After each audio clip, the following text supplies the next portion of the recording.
En la sección Escuela de Finanzas, más que nunca tenemos que hablar de ahorro, precisamente por la necesidad acuciante en estos últimos tiempos. Isabel Iglesias nos aconseja una vez más.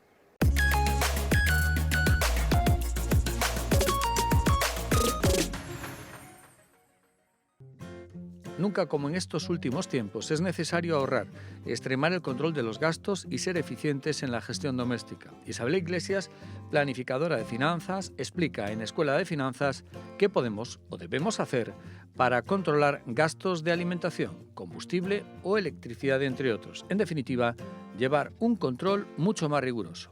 Sobre todo la gente que ya tenemos una visión de ahorro durante todo este tiempo, pues mantener ese fondo de emergencia es muy importante, te da una seguridad y una tranquilidad que yo creo que no se paga con nada en una situación como la de ahora, ¿no?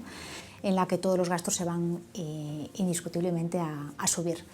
Hace falta ser ahora un poco, ¿no?, avispados y ver a dónde podemos incidir nosotros rápidamente. Primeramente, yo creo que, bueno, en el tema de la electricidad, pues sustituir, eso lo podíamos haber hecho antes ya, pues por luz de menos consumo, bajo consumo, y el tema de la calefacción, pues es algo tan natural como restringirla un poco. Tampoco es necesario ir en casa en manga corta, yo eso es lo que le digo a los míos y lo que le he dicho todavía más ahora con más fuerza, ¿no?, más énfasis, ¿no? Vamos a quitarnos la manga corta, vamos a ponernos el pijama y encima una chaqueta o una bata o lo que sea, para de esa manera no tener que utilizar únicamente estrictamente la calefacción pues en momentos puntuales, como puede ser para ducharse por la mañana o por la noche cuando llegas a casa y templar un poco la casa. No poner medias lavadoras como a veces se hace sin mucho tal, bueno, pues llenarlas. Y el tema de los lavavajillas, pues también llenarlos, o bien, pues si son pocas cosas, pues lavarlas a mano, volver un poquito a tal, para restringir un poco al máximo el gasto de los consumos, que aún así se han disparado muchísimo durante los últimos 2 meses. Hay gente que todavía tiene contratos que no han cumplido un año y por lo tanto los tienen a tipos fijos, a cuantías fijas que habían negociado el año pasado, con lo cual estas personas todavía no están viendo en su factura de la luz la incidencia de lo que va a cambiar. Eso lo verán en el momento en que les toque renovar, y en ese momento será el momento óptimo para poder ver y comparar distintas opciones. Yo creo que en estos momentos no es fácil negociar, porque las compañías eléctricas tampoco quieren dar tipos fijos porque tampoco saben un poco a qué atenerse. Entonces, como digo, en este momento pues hay un poco que esperar que la tempestad pase y quedarse resguardados, y un poco más por nuestra parte, pues serán unos meses un poco más duros. Estamos en marzo, bueno, ya queda también poquito tiempo de mal tiempo, y luego ya con la serenidad sí que comparar las opciones que te dan las distintas compañías. Pero hoy no creo que sea el buen momento para negociar. Transporte público, compartir, y lo más sano, el coche de San Fernando, que aquí en Orense tenemos una ciudad pequeña, las distancias no son tan grandes, o sea, recorrer la ciudad de cabo a rabo tampoco nos lleva tanto tiempo, con lo cual muchas veces tenemos que evitar los desplazamientos pequeños, que son los que tienen un mayor consumo, ¿no?, que en la ciudad. Bueno, y la alimentación, hay una técnica muy buena y que no usamos en épocas tal, que es ir siempre con un listado y no dejarte llevar por los antojos. Ir siempre comido al supermercado, no en horas previas a comida, sino que ir siempre comido y con un listado de lo que quieras y no salirte de ese listado. Y hay marcas blancas hoy que al final son prácticamente las mismas, entonces bueno, pues un poco seleccionar y ver dentro de las distintas opciones que se te ofrecen, y que puedes rebajar muchísimo el consumo de una familia en un mes, por ejemplo. Eliminarlos no, porque forma parte de nuestra vida y eso también te puede traer bueno, tampoco estamos en una situación así.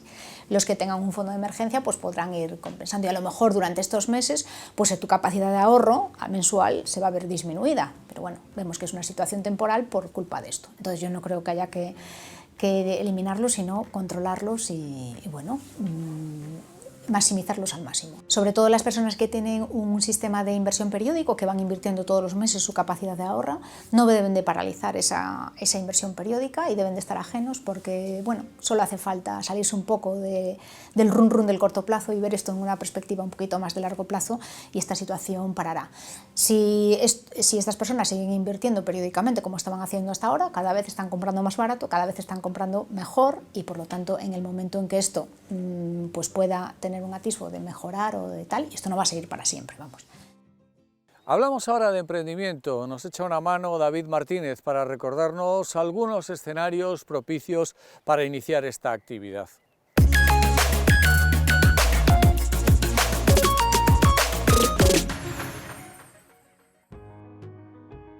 Emprender requiere también un cambio de enfoque.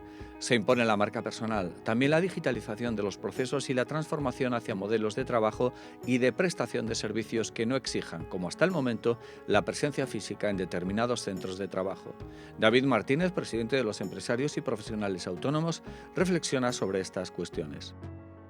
Es muy posible y se está viendo en otros mercados internacionales, que la tendencia no es tanto a trabajar por cuenta ajena como a lo mejor trabajar por tu cuenta, y esa figura a lo mejor no tanto del autónomo emprendedor de una empresa grande, sino ese autónomo que presta unos servicios y más que nada digamos que su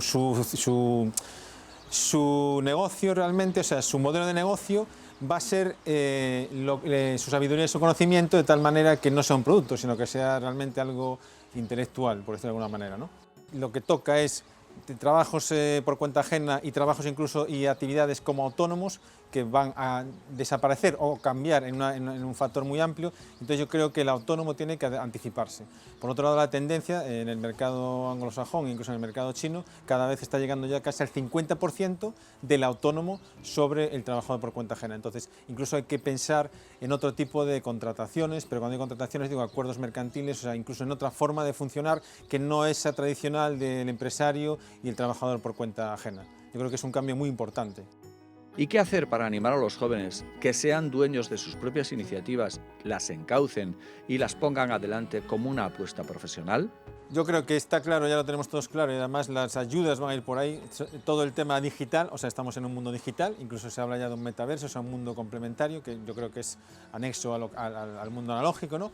Y tenemos que pensar en ese tipo de planteamientos. Otra cosa es otro tipo de actividades estándares, pero enfocadas a tipo digital. Y después va a ser muy importante cosas que insistimos mucho, ¿no? O sea, el modelo de negocio, ¿vale? Que el modelo de negocio es realmente de qué voy a ganar yo dinero, pero no la actividad.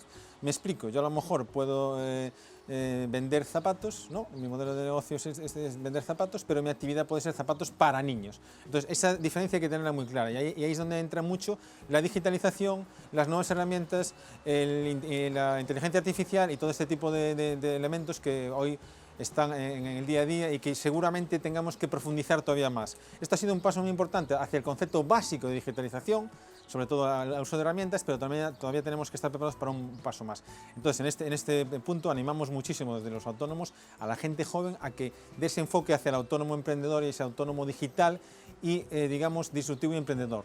Por otro lado, también otra modalidad que todavía cuesta mucho asumir, porque estamos muy acostumbrados a nivel mundial al presencialismo, o sea, al estar físicamente en el trabajo. Eso tiene que cambiar, tenemos que cambiar hacia trabajo por objetivos. ¿Eso qué nos va a permitir? Nos va a permitir mucha más libertad de acción y mucha más libertad de vida, en el sentido de yo no voy a tener un jefe y voy a trabajar cuando yo lo disponga, por objetivos, a lo mejor en un contrato, eso me supone unos ingresos y esos ingresos pueden mantenerme para un tiempo. No es el trabajo tan temporal, sino a lo mejor planificar una serie de contratos y de servicios a nivel de autónomo, con contratos mercantiles y con otros enfoques que seguramente que están por venir, que me permita esa estabilidad. O sea, yo creo que esto es como la revolución, cuando ocurrió la revolución industrial, se pasó un poco a ese estado de trabajar 8 horas, ya hay muchos filósofos, incluso intelectuales, que dicen que el hombre no está preparado para eso. Entonces yo creo que es un poco vuelta hacia atrás, pero claro, tenemos que encajarlo. O sea, a lo mejor tenemos que hacer un plan de un año y ver dónde vamos a gestionar esos ingresos, un poco de cultura financiera para ver ese dinero cómo lo repartimos a lo largo del año. Yo creo que el modelo universitario todavía tiene un poco de hace décadas, y por una razón muy sencilla que espero que nadie se moleste, porque los profesores universitarios tienen que dar a lo mejor ese cambio.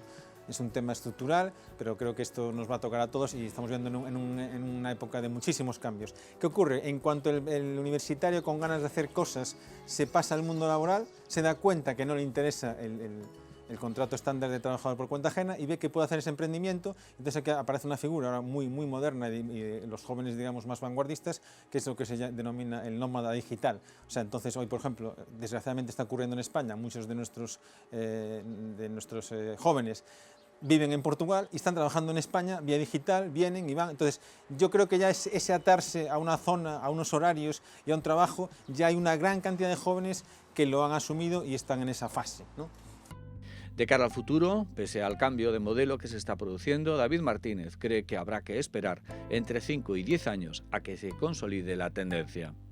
Yo pondría el margen de, vamos a poner una década, 10 años. Yo creo que en 10 años se va a notar mucho. Ya digo, ahora hemos dado un avance brutal en cuanto a temas digitales, y bien es cierto que la gente ya un poco más mayores como nosotros estamos actualizándonos porque todavía vamos al rebufo de la carrera, y esos jóvenes que ya lo tienen muy claro van muy por delante. Y además tienen una ventaja muy importante, que como son buenos conocedores a nivel mundial, saben que ya hay cosas que se han desarrollado y no funcionan. Entonces ya tienen un conocimiento incluso de los errores, que ya sabes que la política de aprender a base de errores digitalmente se tiene, entonces ya de otros países que van mucho más avanzados, y entonces eso puede acelerar.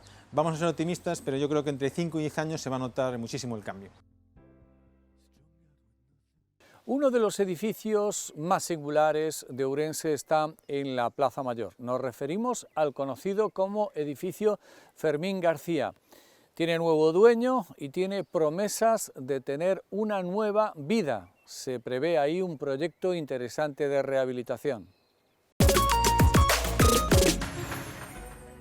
Este edificio de la Plaza Mayor, que alberga actualmente en su bajo el Museo Fundación, tiene su origen a finales del siglo XIX, cuando Fermín García se casó y encargó su vivienda al arquitecto Vázquez Gulías en 1910, ocupando el antiguo solar de un colegio del que Gulías conservó la capilla.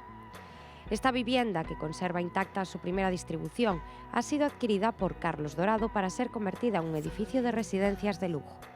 Y construyeron esta maravilla que impresiona por la cantidad de detalles, por las puertas, por la madera, por la piedra, por la cantidad de motivos que tú ves aquí, cosas que ya no se hacen hoy en día, ¿no?